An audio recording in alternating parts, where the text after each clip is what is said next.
Baru kemudian dilarang karena sudah ada persediaan dari danau, dari situ, dari embung dan seterusnya. Sekarang kan semua dibuang ke laut. Akhirnya apa? Tidak ada lagi persediaan untuk warga. Nah itu kalau mau yang moderat tadi, tapi kan berarti hulu hilirnya harus disiapkan.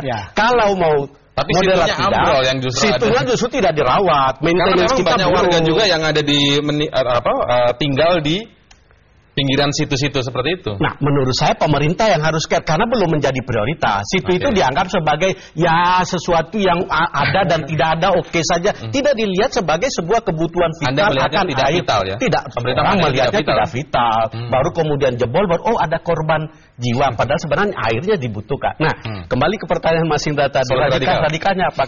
Saya kan sudah mengusulkan di sebuah koran Jakarta, pindahkan ibu kota supaya ada ruang untuk Jakarta ini bisalah bernapas karena sudah carrying capacity-nya sudah sangat. Bagaimana keterkaitannya secara gamblang begitu ditangkap masyarakat dengan memindahkan ibu kota dengan keterkaitan turunnya lapisan tanah? Begini, saya katakan tadi kan setiap wilayah ekologis itu ada daya dukung dan daya tampungnya.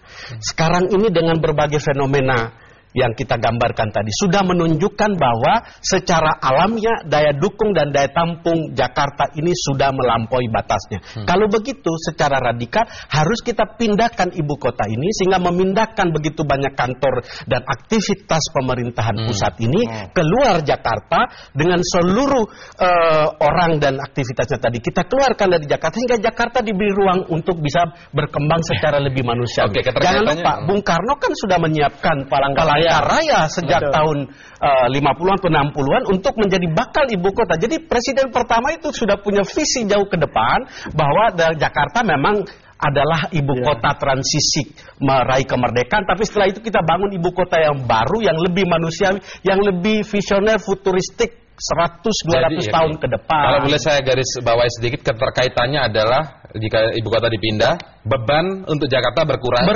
Masyarakat tidak hanya terfokus di situ sehingga penggunaan air tanah tidak banyak begitu ya. Kalaupun belum ada peraturan seperti yang diusulkan. Kecuali kalau secara teknologi pemerintah bisa mendesalinasi air laut ya. Itu lain perkara. Saudi Arabia sudah bisa.